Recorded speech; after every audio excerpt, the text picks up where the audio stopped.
All right, guys, so this is the Geissele URG-I Upper Receiver Group Improved. Huge shout out to Brownells for sending this out to the channel. They are an awesome company. Please go over there, use code BOP10 or TRIGGERED to save yourself 10% off of this upper receiver or anything else you see in the store. There's also some other pretty awesome unique codes monthly over there too. But we're gonna unbox this. I have not opened this yet, so when we go into this, we'll see exactly what this looks like coming right out of the box.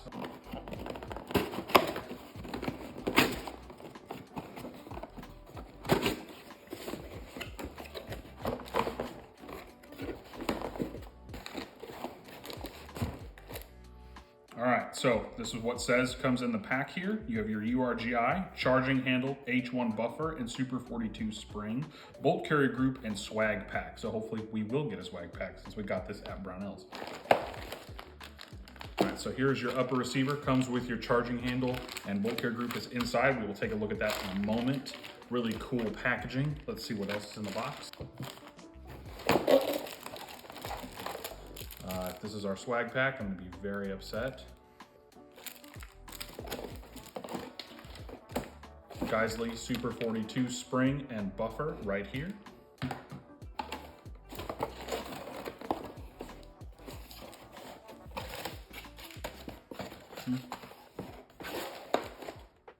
It shouldn't say swag pack, it should just say swag, since that is the only thing that's in here. All right, so here's the Geissele Super 42 spring and H1 buffer. That's what Geissele recommends that you run with this upper receiver. I'm not gonna take this out, we know what this is. I actually have a video on my channel or in my Patreon if you go check that out. This was our swag that we got, lovely.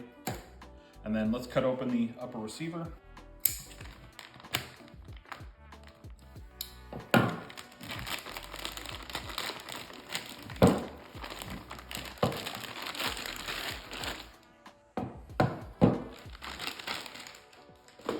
All right, so your upper receiver comes with a lot of goo on it. If you're looking at it, it comes with a lot of goo and comes with your airborne charging handle and Geissele Reliability Enhanced Bolt Carrier Group. From what I can see, it doesn't say REBCG on it like the other Geissele ones do, but I do believe this is their Reliability Enhanced Bolt Carrier Group. And then here is their charging handle. The charging handle has the NSN number and the Geissele number right there, if you see that. And then it does not have any of the Geissele logos like are typically found on the other Geissele charging handles. Geissele Automatics here, and then NSN number right there. And then it is the airborne charging handle, which is the smaller latch version. And then they have a government charging handle, which when we go down to the desktop, I will show you the government charging handle. I actually have one of those.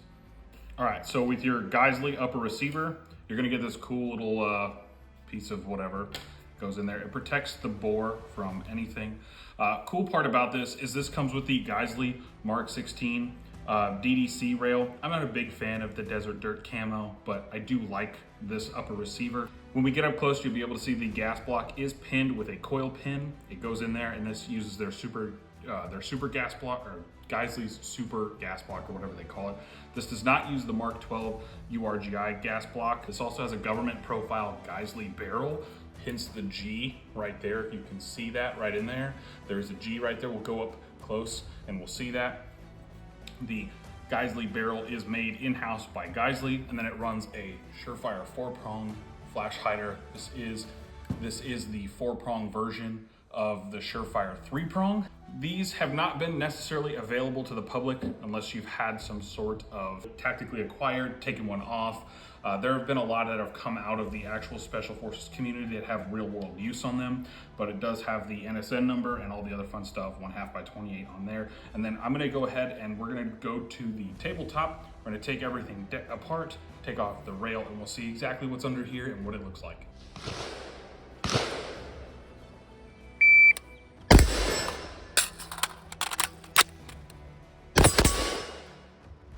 Time 4:79. I don't think that's too bad. First shots with this gun, getting used to it. It's a little weighty out front compared to my 13.9, but doing pretty good. All right, guys, so we're here with the URG-I upper. Well, let's take a look at the Mark 16 handguard. This has 7-sided M-lock, so M-lock all the way around. Really cool. I actually like that. It does have anti-rotation tabs in here. As you can see, I did use them. This actually works out kind of good. It kind of cants your sling point in a place where it's kind of annoying, but you know, it is what it is. I put a Ranger band on there just to see how it would work with my sling, and then I slapped a mod light with an air socket on there, and then I'm running the Unity tactical foregrip. I've actually been pretty much digging this. Between the Slate Black Industries and this, Slate Black Industries uses one M-lock thing in the center, where this uses two. I know you can't see in there, but there are two M-lock screws, and this uses two to secure it. But I feel absolutely no difference between both of these. I do like this one because it's shorter. It kind of feels like it gets in the way less, but the Slate Black is skinnier, and I also like that one too. All right, so going into the URG-I upper, the 14.5 inch. Cool part about this: 1-in-7 twist rate, cold hammer forged barrel. So this is chrome lined.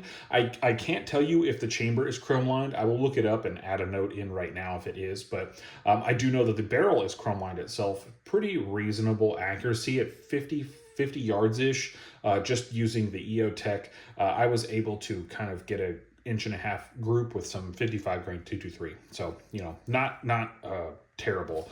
It does have a coil pin in here. Now, when I spoke with Trajectory Arms, Alex, Trajectory Arms, he said that they do prefer the coil pins. Now, Trajectory Arms did not do this upper, but the coil pins are easier. They're less stress on the gun, and then you don't have to worry about damaging it because coil pins do damage that. And it also comes with dual set screws. And then there's a little dimple right there, and then there's a little cutout in the barrel. That would be how this lines up, and that's actually pretty cool. Kind of does make for Geissele's bomb-proof installation. So all of that, and then of course there is a roll pin in there. The upper receiver is pin and welded, so the ATF does not shoot your dog.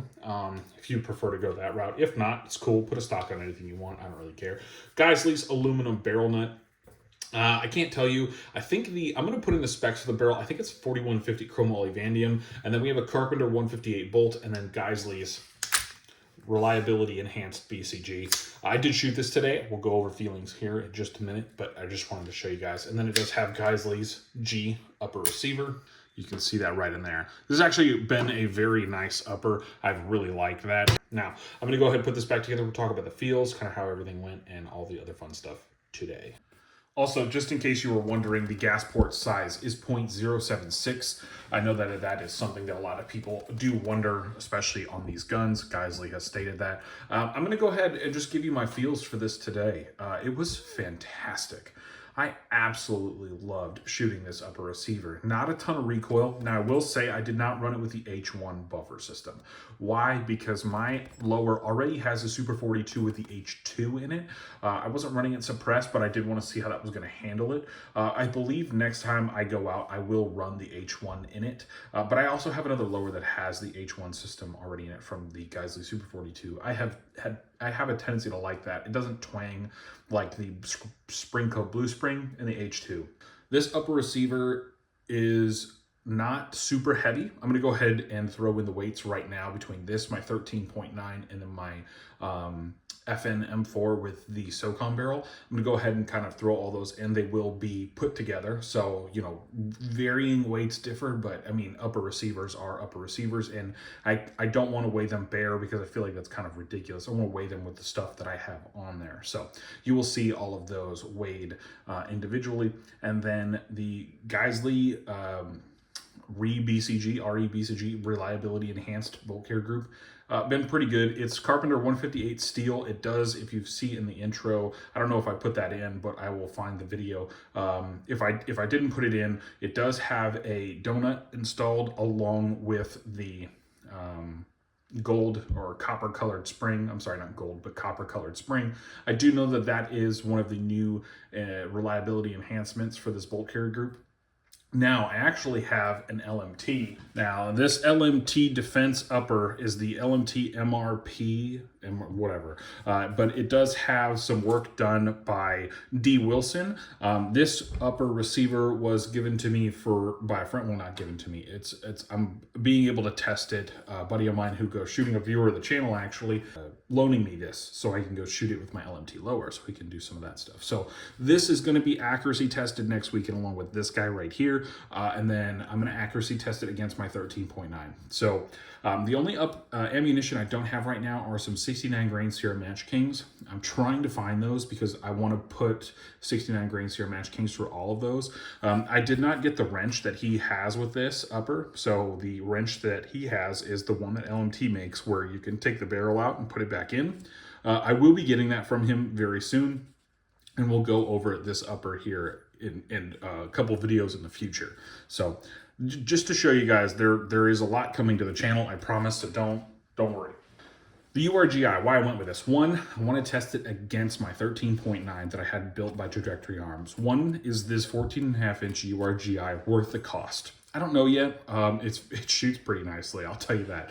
We'll find out come accuracy testing and a lot of other stuff, but is it worth the cost of buying a complete gun, just like this, like a complete upper receiver and your own lower receiver, and having like your end of the world style firearm? Is it worth that, or is it worth building it by parts and other things like that? Because my 13.9 upper that I had built by Trajectory Arms is a fantastic upper, and I'm not saying anything wrong with that, but I do like the Geissele 14.5. I think 14.5, 13.9, 13.7 are all the weights, barrel lengths we should be at, especially this day and age. I absolutely love them. I love that length. I like the less than 16-inch actual barrel, but the muzzle device is taking it out just a little bit farther, especially with this Surefire 4-prong. It does take it out a little bit past 16.5 inches, I believe, but it's a really, really good system. It is not super front heavy. Again, the government profile barrel is very nice. The forged upper receiver is really good. I will say I'm not the largest fan of the whatever they do with this ejection port cover or dust cover, whatever you want to call it. It looks like absolute garbage once you kind of strip off the finish that they put on there. And it's not really finish, it's just oil. But once you take that oil off, it looks so bad. Like, it just looks like it got dumped in a bucket of acid. But the upper so far has been really good. And then honestly, my feels, it's not super gas heavy to the face. I haven't been able to shoot it suppressed yet, so I will get out and shoot it suppressed, but it's not super gas heavy to the face.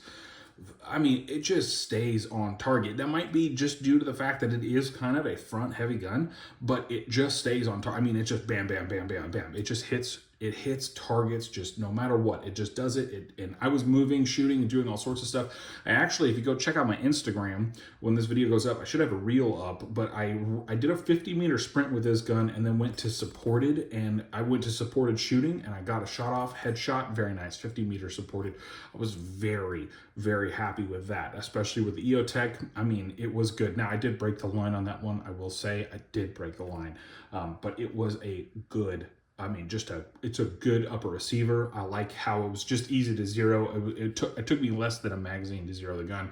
It was fantastic. I'm absolutely going to recommend, if you really do want to look at one of these, if you're on the fence, I'm not going to tell you that it's everything, but I will tell you right now, I think that it really looks good for just to go to war gun. Between this, Daniel Defense, and a couple other upper receivers, which are all around the same price range, this is very good. I will get backup sights for this, by the way. This and my 13.9, I will get some backup sights. I actually saw the MBus Pros on that gun that I have there, and I might go pick up a couple of those when they come back in stock over at Brownells. But huge shout out to Brownells. They did send us out for review. We will review it. But yeah, that's all I got for you guys today. I really hope you enjoyed my thoughts, kind of initial impressions, because these are initial impressions. We're going to have to live with the gun for a while, do some stuff. I might take this to my match that I have coming up next month.